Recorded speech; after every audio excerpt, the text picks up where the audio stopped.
Hi Kathleen, I'm Melanie and I'll be answering your video.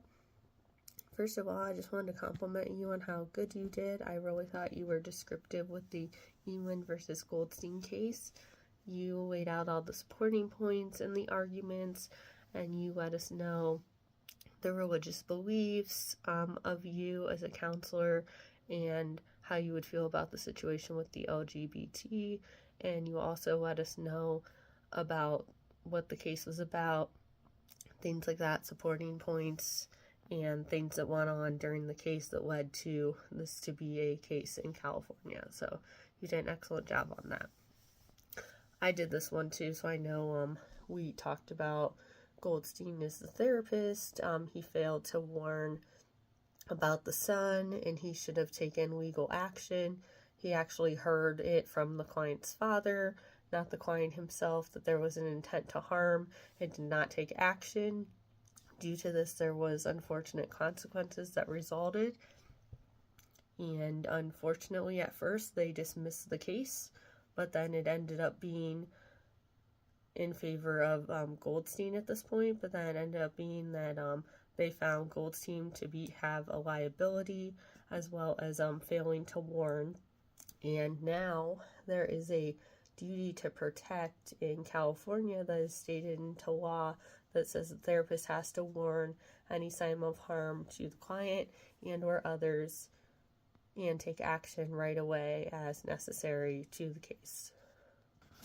I thought it was interesting, and I found this article. It is according to the American Psychological Association, and that's Ewing versus Goldstein, of course.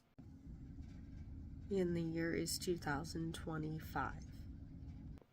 I found it interesting that they said the patient did not tell the therapist of intent to harm himself and a former girlfriend's new boyfriend, but did communicate this to his father, and that is obviously how the therapist found out and did not take action to prevent the harm from actually happening. So that was the mistake there that led to this case.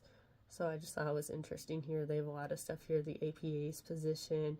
They talked about the petition to review and to appeal the decision. They go through all that, and they also talked about the results, which is, of course, the California Supreme Court denied the petition for review.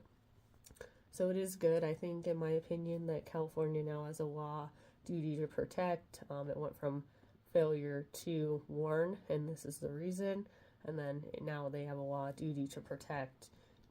And it was interesting, too, that they were trying to defend the therapist, saying at first that, well, that's not technically our law, you have to hear it from the patient, but now that this happened, the duty to protect is instated, and it doesn't matter if you hear it from a third party or anyone else, you still have to take action as the counselor, and it's still your responsibility to report that to authorities or anyone in harm's way, to definitely let them know that there is something going on. It definitely needs reported. I like how you talked about your religion. You mentioned you're a Christian, as am I, and we also have the same beliefs of females being females and males being males, also being attracted to the opposite sex. I am the same way as you, and that is something that I stand by in my religion and based off of what I grew up with. But as you stated as well, counseling anyone in the LGBT, you should not inflict your views on them, and you should not make them feel pressured to believe what you believe. Just being unbiased against them in general would be good for counseling. So, alright, I enjoyed your video. Thank you so much for sharing, and I look forward to seeing more down the road. Have a great day.